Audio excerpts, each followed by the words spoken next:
Assalamualaikum warahmatullahi wabarakatuh. Perkenalkan nama saya Lenanda Siti Fatima dengan NIM 2022-04393. Di sini saya akan memaparkan hasil penelitian di mana dampak layanan perbankan mobile terhadap kinerja dan stabilitas keuangan. Mobile banking telah menjadi tonggak penting dalam evolusi peran perbankan menandai transisi dari fungsi tradisional bank sebagai institusi penyimpanan dan penyaluran dana menuju peran yang lebih komprehensif sebagai penyediaan layanan. Dalam paradigma baru ini, bank-bank tidak hanya memfasilitasi transaksi dasar seperti setoran dan penarikan, tapi juga mengambil peran aktif dalam mengelola keuangan nasabah secara holistik. Jangkauan layanan yang meluas mencakup berbagai aspek kehidupan finansial nasabah, mulai dari otomatisasi pembayaran tagihan rutin seperti listrik dan air, hingga perencanaan keuangan jangka panjang yang kompleks seperti asuransi, investasi, dan dana pensiunan. Adopsi mobile banking di Indonesia telah menunjukkan tren yang sangat positif, dengan peningkatan nilai transaksi mobile banking lebih dari 300% dalam kurun waktu 5 tahun terakhir. Data dari OJK menggambarkan pergeseran signifikasi preferensi nasabah dari layanan perbankan konvensional ke digital. Pada tahun 2016, nilai transaksi mobile banking tercatat sebesar 1.159 triliun, namun hanya dalam kurun waktu 5 tahun, angka ini melonjak menjadi 4.684 triliun pada Agustus 2021. Peningkatan dramatis ini tidak hanya mencerminkan perubahan perilaku nasabah, tapi juga keberhasilan bank dalam menyediakan layanan mobile banking yang aman, mudah digunakan, dan semakin komprehensif.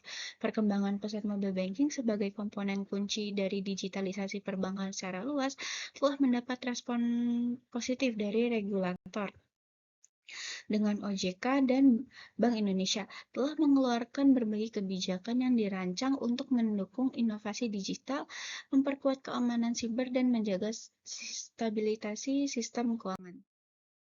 Usia merupakan salah satu faktor yang mempengaruhi penggunaan teknologi informasi dan komunikasi.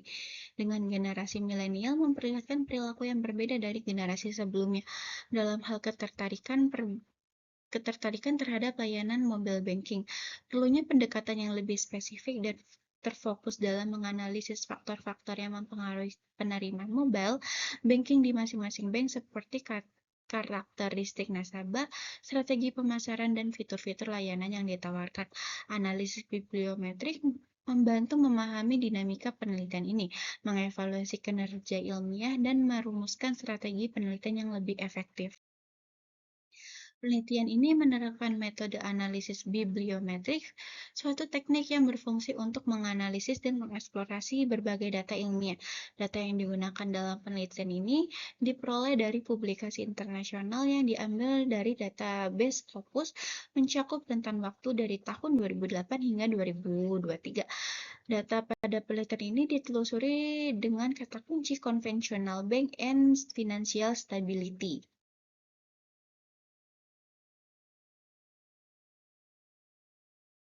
Tahap pertama adalah memilih kemungkinan kata kunci. Dari tahap ini kita melihat hasil pencarian awal dengan menggunakan kata kunci yang tadi, di mana ada beberapa tipe dokumen dengan jumlah dokumennya. Artikel memiliki jumlah dokumen 229, paper 14 dokumen, buku 5 dokumen, review 11 dokumen dengan total 259 dokumen. Tahap kedua, penyaringan jenis dokumen selain artikel, di mana hanya artikel yang akan kita ambil. Dokumen yang dikumpulkan dari 259 dokumen, kita susutkan menjadi 229 dokumen dari tahun 2008 hingga 2023. Hal ini karena kita hanya mengambil dokumen artikel. Tahap ketiga, penyaringan menurut bahasa dan publikasi. Hanya menggunakan bahasa Inggris, dan dokumen yang digunakan yaitu 157 dokumen. Tahap 4 ada penyaringan jurnal yang dihentikan. Terdapat 40 dokumen yang akan dianalisis dengan perangkat lunak Fosviewer. Dari hasil tadi kita dapat bahas di mana terlihat pada gambar 1, yaitu jumlah dokumen yang diterbitkan dari tahun 2009 hingga 2023, menunjukkan peningkatan yang sangat signifikasi dari tahun ke tahun.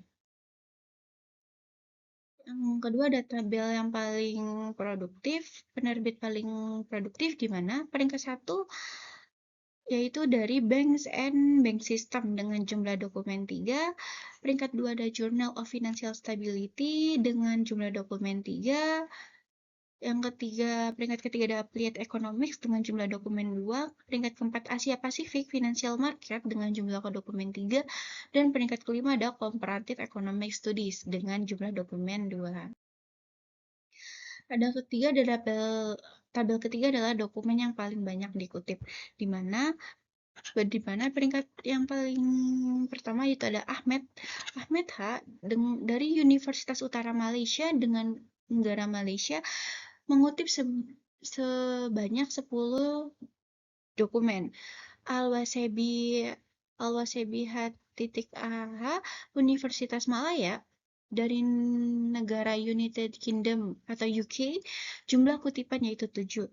Gasan dari Universitas of Sfax, negara Pakistan, jumlah kutipan 6. Matev dari lembaga Helsinglyopsito dari negara Francisco dengan jumlah kutipan 5. Sahyoni dari lembaga Al-Qura University dari negara United States dengan jumlah dokumen 5. Torik dari lembaga Centre for Economic Policy Research London dari negara Germany di jumlah kutipan 4. Abdelhai dari International Monetary Fund dari negara Saudi Arabia dengan jumlah kutipan 4. Abdel Salam dari lembaga Durham University negara Indonesia dengan jumlah kutipan 3. Ajoib dari lembaga Instituto Universitario de Lisboa dari negara Portugal dengan jumlah kutipan 3. Dan yang terakhir ada Ahmad dari lembaga King Faisal University negara Tunisia dengan jumlah kutipan 3. Dari banyaknya dokumen yang dikutip, kita bisa melihat hasil visualisasi kata kunci menggunakan aplikasi Foursquare, di mana gambar tersebut adalah grafik jaringan yang memvisualisasi hubungan dan klaster di antara berbagai topik terkait keuangan dan perbankan. Pada noda atau lingkaran pada grafik ini mewakili topik atau konsep spesifik yang terkait dengan keuangan dan perbankan, di mana ukuran node biasanya menunjukkan pentingnya suatu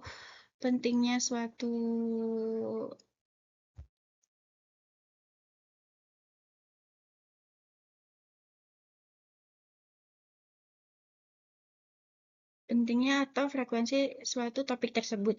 Garis-garis yang menghubungkan node atau garis-garis seperti ini menggambarkan hubungan atau koneksi antar topik-topik tersebut, dengan garis yang lebih tebal atau lebih menonjol menunjukkan hubungan yang lebih kuat atau lebih signifikan. Dalam hasil ini, kita melihat beberapa cluster utama dalam grafik ini, termasuk cluster grafik financial stability atau yang warna kuning, yang berpusat pada stabilitas keuangan, krisis keuangan, regulasi bank, dan yang lainnya. Sedangkan klaster kebijakan moneter atau monetary policy ini, atau yang warna merah, mencakup topik yang berkaitan dengan kebijakan moneter, perbankan sentral, dan sistem pembayaran. Sedangkan klaster hijau fokus pada perbankan Islam, bank konvensional, resiko likuiditas, dan topik terkait lainnya.